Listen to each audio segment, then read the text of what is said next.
Panorama group, जो सोचता है वो करता है।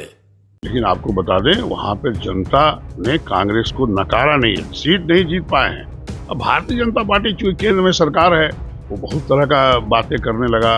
तो निश्चित तौर पर भारतीय जनता पार्टी क्या करी, वो तो खाली कहती ही रहती है। 2 करोड़ युवकों को प्रत्येक वर्ष रोजगार देंगे, क्या दिया देख लीजिए। महंगाई रोकेंगे, महंगाई बहुत ऊपर है, वो भी महंगाई और आकाश छू रहा है। सर, वो तो जनता तय करती है। अब जनता के बीच वो जाएंगे तब ना उनको पता चलेगा। बोलने के लिए आप बोलते रहिए 2 करोड़ युवकों को प्रत्येक वर्ष रोजगार देंगे, आप एक भी नहीं दिया। 11 साल बीत गए। बोलना और करने में फर्क है। जनता सब देख रही है, महंगाई से उभी हुई है बिहार की जनता, रोजगार युवकों को नहीं मिल रहा है, उससे परेशान है। इसलिए आपको जनता एकदम बिल्कुल नकारेगी बिहार में। बिहार एक ऐसी धरती है जो संदेश देगी एनडीए को हटा के भारतीय जनता पार्टी को और महागठबंधन की सरकार को। दिल्ली विधानसभा चुनाव के नतीजे सामने आए, भारतीय जनता पार्टी को प्रचंड बहुमत मिली है, लेकिन ये कहा जा रहा है कि इसका असर बिहार पर भी पड़ेगा। हमारे साथ है कांग्रेस के वरिष्ठ नेता विधायक अजीत शर्मा है। कांग्रेस वहां पर बुरी तरह से हारी है, कैसे देख रहे हैं दिल्ली के नतीजे को? आप कह रहे हैं कांग्रेस बहुत बुरी तरह हारी है। तो 0 सीट मिला है। आप देखिए पिछली बार भी क्या था, वोट का परसेंटेज आप देखिए क्या मिला है। वोट का परसेंटेज कितने बढ़ गए हैं कांग्रेस के। ठीक है, हम लोग सीट नहीं जीत पाए क्योंकि गठबंधन हम लोगों ने लास्ट वक्त में हम लोग खत्म किए सीट के बंटवारा लेके। लेकिन आपको बता दें, वहां पे जनता ने कांग्रेस को नकारा नहीं है, सीट नहीं जीत पाए हैं। अब भारतीय जनता पार्टी चूंकि केंद्र में सरकार है, वो बहुत तरह का बातें करने लगा, तो निश्चित तौर पर वो जीती है। प्रधानमंत्री कह रही है कि कांग्रेस जातिवाद का जहर बो रही है और बिहार में भी आरजेडी को वो इसी तरीके से करेगी जो दिल्ली में किया।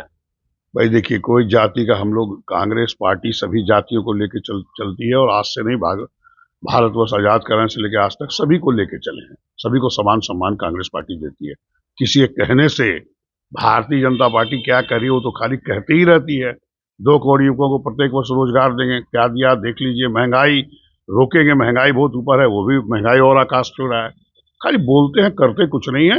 निश्चित तौर पर हम लोग को कांग्रेस पार्टी को वहां सीटें नहीं मिली, लेकिन वोट का परसेंटेज काफी बढ़ा है। और बिहार, आप कह रहे हैं बिहार और दिल्ली की परिस्थिति बहुत अंतर है। यहाँ की स्थिति दूसरी है।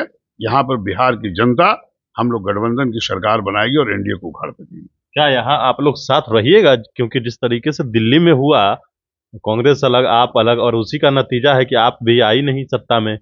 देखिए, ये तो आपको बता दें, ये तो तय, हम लोग साथ यहाँ हैं। अभी भी हमारे प्रतिपक्ष के नेता आदरणीय तेजस्वी यादव जी हैं, हम लोग तो साथ हैं, अभी सदन में साथ हैं। अब रहा चुनाव की बात, हमें पूर्ण विश्वास है कि हम लोग साथ मिलकर ही चुनाव लड़ेंगे। और जो ये फैसला लेकिन हमारे खड़गे साहब, आदरणीय राहुल गांधी जी, मैडम सोनिया गांधी, आदरणीय लालू जी, आदरणीय तेजस्वी यादव जी करेंगे। हमको लेकिन लगता है कि हम लोग मिलजुल के चुनाव लड़ेंगे। ठीक है, मिलजुल कर लड़ेंगे, लेकिन एनडीए का जो दावा है, एनडीए जो कह रही है कि दिल्ली में जिस तरीके से झांकी निकली है, तो पूरी बिहार पर इस बार बाकी है और बिहार पर पता लहराएगा।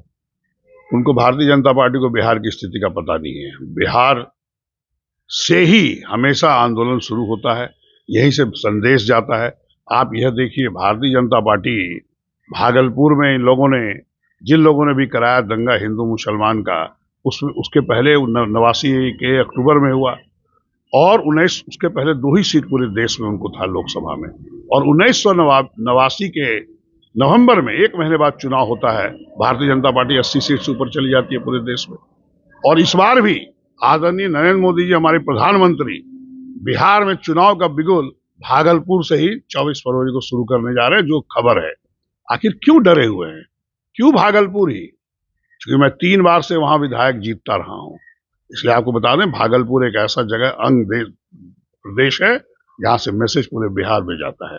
इसलिए आप निश्चिंत रहें, इस बार भी हम लोग बिहार में महागठबंधन की सरकार बनेगी और हम लोग सत्ता में आएंगे। 200 सीटों का लक्ष्य रख रही है, 200 पार एनडीए, आप क्या कहिएगा? सर, वो तो जनता तय करती है।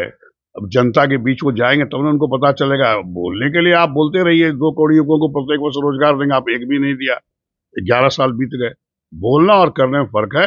जनता सब देख रही है, महंगाई से उभी हुई है बिहार की जनता, रोजगार युवकों को नहीं मिल रहा है, उससे परेशान है। इसलिए आपको जनता एकदम बिल्कुल नकारेगी बिहार में। बिहार एक ऐसी धरती है जो संदेश देगी एनडीए को हटा के भारतीय जनता पार्टी को और महागठबंधन की सरकार बनेगी। तेजस्वी यादव यानी कि आप लोग आरजेडी कांग्रेस कितने सीटों पर चुनाव लड़ेंगे? ये तो तय हो जाएगा। तो पहले भी हम लोग 70 सीट पर लड़े थे और वो लड़े हैं। हमको लगता है कि जो सीट हम लोग पिछला लड़े वही लड़ना चाहिए। ऐसे ये निर्णय आदरणीय राहुल गांधी जी, आदरणीय हमारे राष्ट्रीय अध्यक्ष खड़गे साहब, मैडम सोनिया गांधी, आदरणीय लालू जी, तेजस्वी जी, सब लोग मिलजुल के, माले, सीपीआई, सीपीएम, सब लोग मिलजुल के हम लोग तय करेंगे। और निश्चित रहिए, बिल्कुल हम लोग मजबूती से लड़ेंगे और सरकार बनाएंगे। चलिए देखिए, तो हमारे साथ अजीत शर्मा थे, कांग्रेस के विधायक है, वरिष्ठ नेता हैं। अब जो परिस्थिति दिल्ली में थी वो दिल्ली में ही थी, बिहार में परिस्थितियां अलग है और आज भी गठबंधन में है और आगे चुनाव भी गठबंधन में ही लड़ा जाएगा, ये इनका कहना है। और सीटों का जो बात है तो सीट मिल बैठकर बातचीत कर लेंगे। मनीष फाउंडेशन के साथ, नमस्कार।